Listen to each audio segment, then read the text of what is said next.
श्री स्वामी समर्थ मित्रांनो, पौर्णिमा आणि अमावस्या दोन सख्या बहिणींची कथा. एक राजा होता, त्याला 2 मुली व 1 मुलगा होता. एका मुलीचे नाव अमावस्या तर दुसऱ्या मुलीचे नाव पौर्णिमा होतं. पौर्णिमा खूप धार्मिक वृत्तीची होती. तिला भजन, कीर्तन, पूजापाठ यात खूप रस होता. तसेच ती प्रत्येक कामात सुद्धा खूप हुशार होती.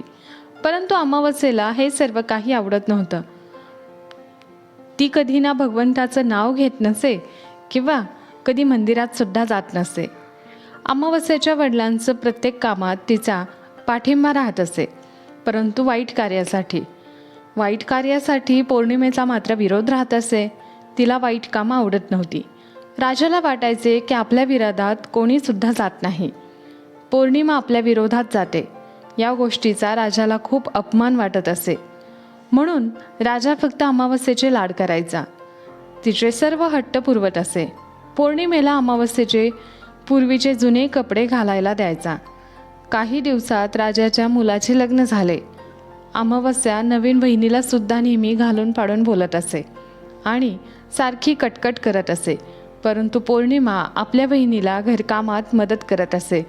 देवांच्या गोष्टी, गाणी सांगत असे. बहिणीला घेऊन ती मंदिरात सुद्धा जात असे. म्हणून पौर्णिमा बहिणींची तसेच भावाची सुद्धा लाडकी होती. एकदा राजाला राणीने सांगितलं की राजा, आता आपल्या मुली उपवर झाल्या आहेत, तेव्हा त्यांच्यासाठी स्थळं शोधावी लागणार आहेत.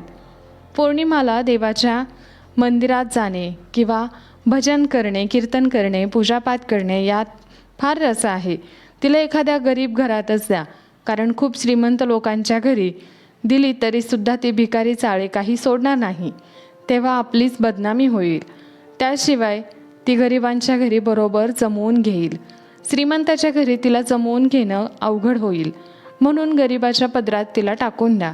परंतु आपली अमावस्या कशी मोठ्या घरात शोभून दिसेल. तिचे वागणे, बोलणे, उठणे, बसणे सर्व काही उंच आणि रुबाबदार आहे.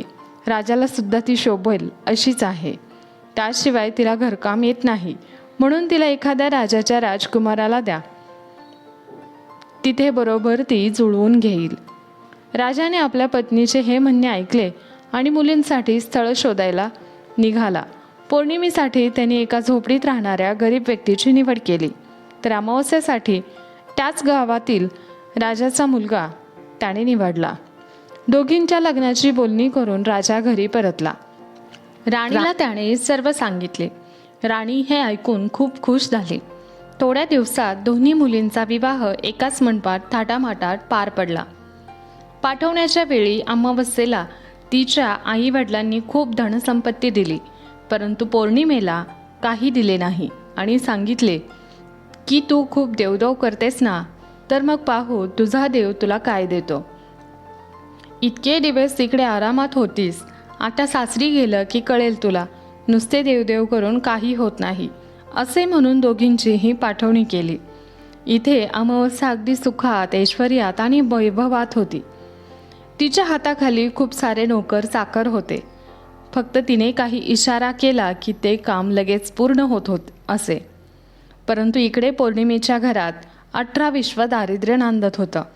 एक वेळी खाल्लं तर दुसऱ्या वेळी खाण्याची चिंता लागत असे. दिवस रात्र कष्ट करून दोघे पतिपत्नी कसे तरी दिवस ढकलत होते. त्यात 8 वर्षे निघून गेली. आता अमावस्येला आणि पौर्णिमेला दोघींनाही 2-2 मुलं झाली होती. इतक्या वर्षानंतरही पौर्णिमेच्या परिस्थितीत काही बदल झाला नाही. त्यात आई वडीलही गेले. तसाही तिला आई वडिलांचा कोणताही आधार नव्हता. एकदा अमावस्येने तिच्या पतीच्या इच्छेखातर घरामध्ये मोठी पूजा ठेवली. तिने संपूर्ण गावाला आमंत्रण दिलं. मात्र तिची सख्खी बहीण गावात असूनही तिने तिला बोलवले नाही. ती गरीब आहे, त्या आली तर माझीच मान खाली जाईल असे तिला वाटले. परंतु पौर्णिमेला देवाधर्माची खूप आवड होती. त्यातल्या त्यात संपूर्ण गाव अमावस्येच्या घरी जाऊ लागलं पाहून पौर्णिमा बाहेरच बसलेली होती. तिच्या शेजारच्या स्त्रीने विचारलं, तू आज पूजेला येत नाही का बरे? तुझ्या सख्या बहिणीकडे पूजा आहे, तू तर प्रत्येक ठिकाणी पूजेसाठी हजर असते, मग येथे का तू येणार नाही? तुला यावेच लागेल. पौर्णिमेने विचार केला की खूप मोठी पूजा आहे, तिच्या बहिणीची तयारी, किंवा तिला वाटले असेल की बहीण आहे तर हिला कशाला आमंत्रण द्यायचं, तर आपणही कशाला मानपान घेत बसायचं. देवाचं काम आहे, मी गेल्याने आपल्याला काही कमीपणा थोडेच येणार आहे, असा विचार करून त्या आपल्या पतीला आणि मुलांना घेऊन अमावस्येच्या घरी गेली. तिने तिच्याकडे लक्षही दिले नाही. एका नोकराकडून उलट तिला निरोप दिला की मी तुला बोलवलं नाही, मग तू निर्लज्जासारखी का आली आहेस? आली आहेस तर गुपचूप एका कोपऱ्यात बसून राहा. घरात इकडे तिकडे पाहू नकोस. माझ्या वैभवाला, माझ्या ऐश्वर्याला तुझी नजर लागेल. नोकराने असा निरोप पौर्णिमेला दिला.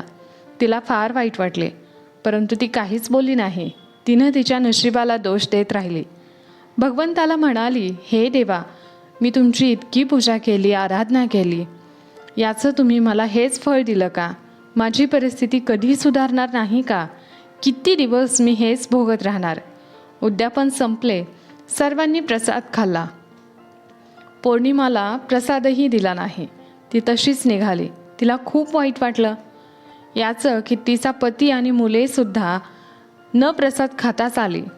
वाटेत तिला वाटलं की आता घरी जाऊन मुले विचारतील की मावशीने काय दिलं, तर काय सांगावं.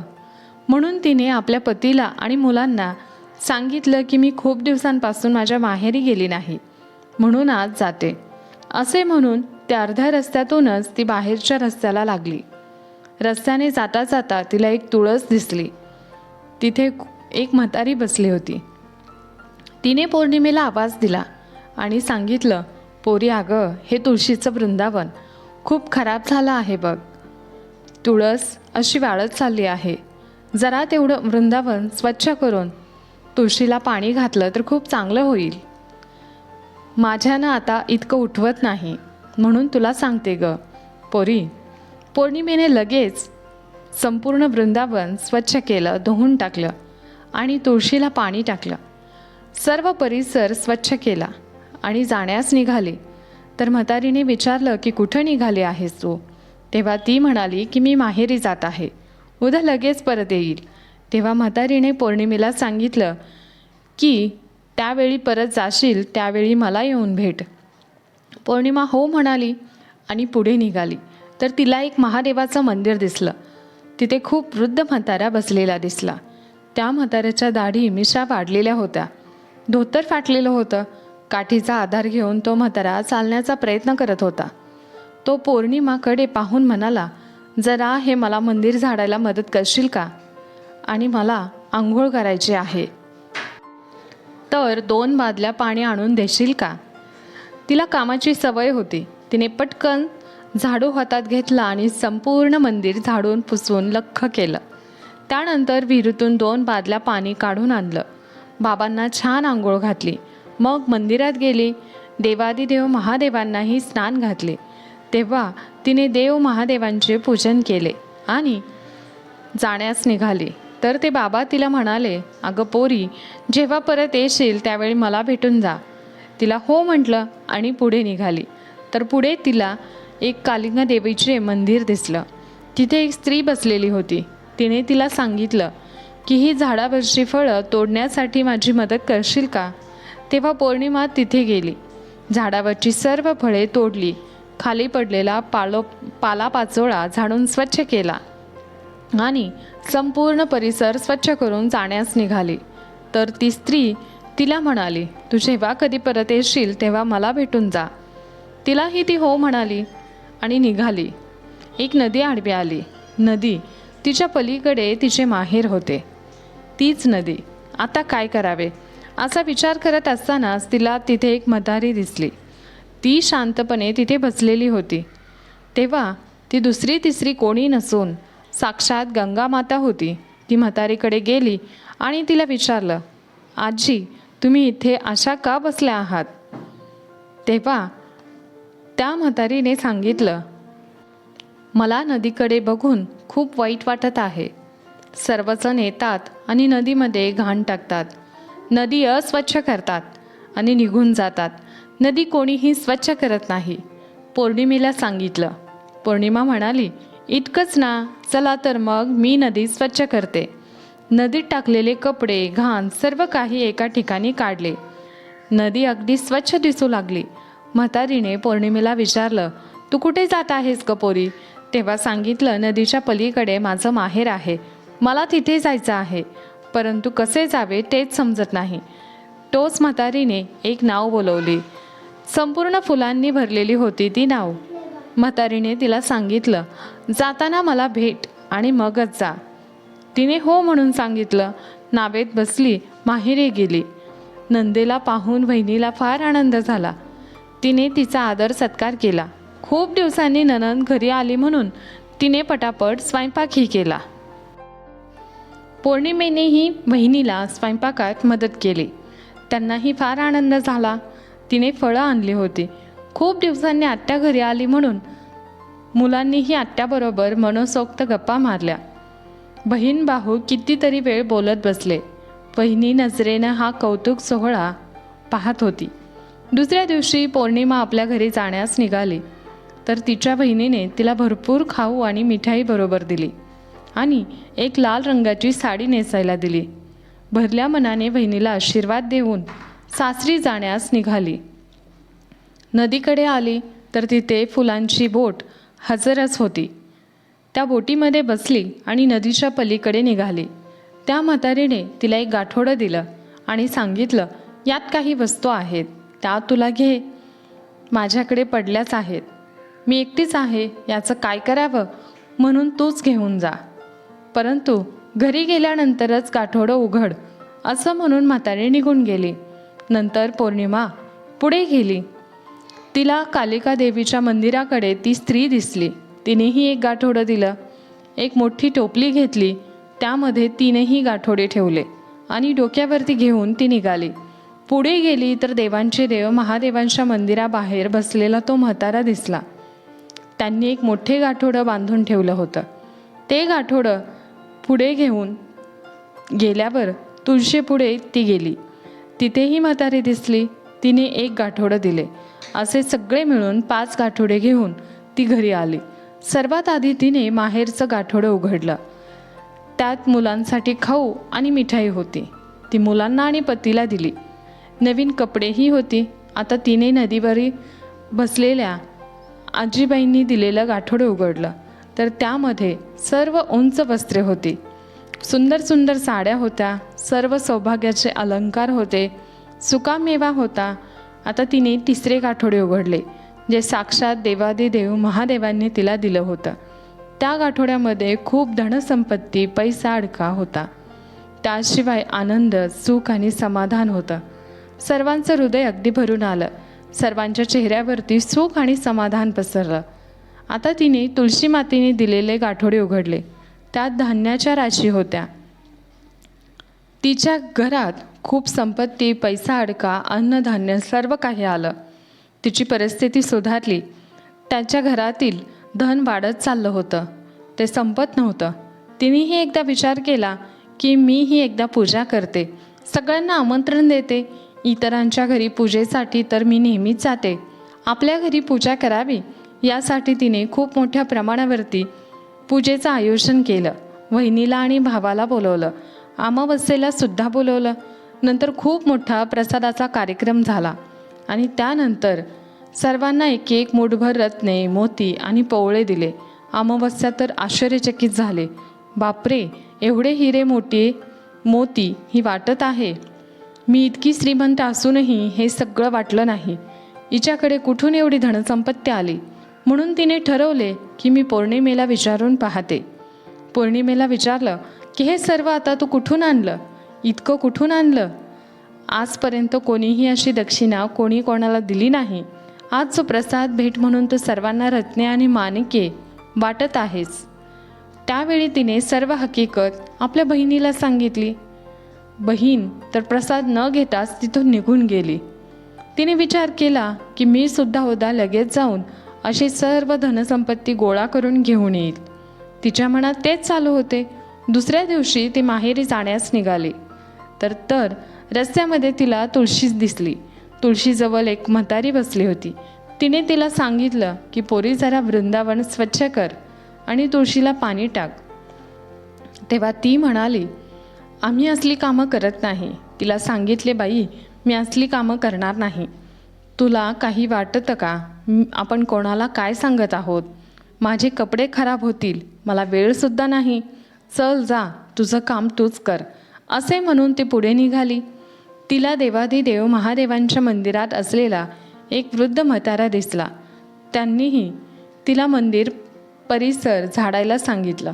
तर तिथेही तिने असेच उलट उत्तर दिले आणि सांगितले, तुम्हाला बसल्या बसल्या काही कामं आहेत का? तेवढे तर करा. आणि तिथून पुढे निघाली. कालिका देवीच्या मंदिरातही तसेच झाले. नदीकडे सुद्धा तसेच झाले. तिला नदीच्या पलीकडे जायचे होते, परंतु त्या नावेत सर्व काही काटेकुटे भरलेले होते. त्यामध्येच एका बाजूला बसली. तिच्या पायात काटा टोचला तर तिचा पाय रक्तबंबाळ झाला. तशीच ती लंगडत लंगडत माहेरी गेली. तिच्या बहिणीने तिला पाहिलं तर तिला सुद्धा खूप राग आला. तिचे आई वडील होते तेव्हा आपल्यावरती खूप रुबाब केला, म्हणून बहिणीला सुद्धा राग आला. हिचे काही ऐकायचे नाही असे म्हणून तिने तिच्याकडे लक्षसुद्धा दिलं नाही. नणंद आली म्हणून तिचं काही कौतुक केलं नाही, ना काही नवीन जेवण बनवलं. घरात रोजचा स्वयंपाक केला. रात्र कशीबशी नंदेने काढली आणि दुसऱ्या दिवशी घरी जाण्यास निघाली. भाऊ व वहिनीला सांगितले की अरे भाऊ, मी इतक्या दिवसांनी आली, घरी परत जात आहे, काहीतरी दे ना. पौर्णिमेला कसे दिलं होतं तसं मलाही दे. तेव्हा तिची वहिनी म्हणाली, अहो नणंदबाई, तुम्हाला तर असे उचलता येणार नाही, तुम्ही पुढे जा, मी मागून पाठवून देते. ती खूप आनंदी झाली आणि निघाली. नदीकडे म्हातारीला तिने सांगितलं होतं, आजी तुम्ही पौर्णिमेला कसं गाठोडं दिलं होतं, आता मलाही द्या. तेव्हा म्हातारीसुद्धा अगदी तिला तसंच म्हणाली की तुला कामाची सवय नाही बाई, तिथे ओझं कसं उचलणार, मी तुझ्या घरीच पाठवून देते. असे कालिका देवीच्या मंदिरात सुद्धा तेच झालं आणि देवादिदेव महादेवांच्या मंदिरात तुळशीकडेही असंच झालं. ते सर्व ऐकून ती खूप आनंदाने घरी आली. तोपर्यंत तिचे नौकर 5 गाठोडे घेऊन घरी परतले होते. त्यात होती माती. नदीवरचं गाठोडं उघडलं, त्यात होते काटे, नदीतील घाण आणि कचरा. कालिका देवीच्या मंदिरातील गाठोडं उघडलं तर त्यात सडलेली फळं आणि काटेकुटे होते. देवादिदेव महादेवांच्या मंदिराचं गाठोडं उघडलं तर त्यात होते साप आणि विंचू. तुळशीचे गाठोडे उघडले तर त्यात होते दगड आणि धोंडे. हे सर्व पाहून तिने कपाळालाच हात लावला. तर मित्रांनो, आज आपल्याला कितीही त्रास झाला असेल, दुःख असेल, तरी धर्माचा आणि सत्याचा मार्ग कधीही सोडू नका. जे धर्माच्या आणि सत्याच्या मार्गावरून चालतात, देवता त्यांचीच परीक्षा पाहतात. त्यांना शेवटी त्यांचं गोड फळ मिळतंच. या उलट आपल्या धनसंपत्तीचा, पैशाचा गर्व करतात, इतरांना त्रास देतात. शेवटी त्यांच्या नशिबी माती आणि दगड, काटेकुटेच असतात. म्हणून नेहमी लक्षात ठेवा, नेहमी आपलं कर्म चांगलं असलं पाहिजे. आपलं जसं कर्म असतं तसंच आपल्याला फळसुद्धा मिळतं. जसे की पौर्णिमेला तिच्या चांगल्या कर्माचं फळ मिळालं आणि अमावस्येला तिच्या वाईट कर्माचं फळ मिळालं.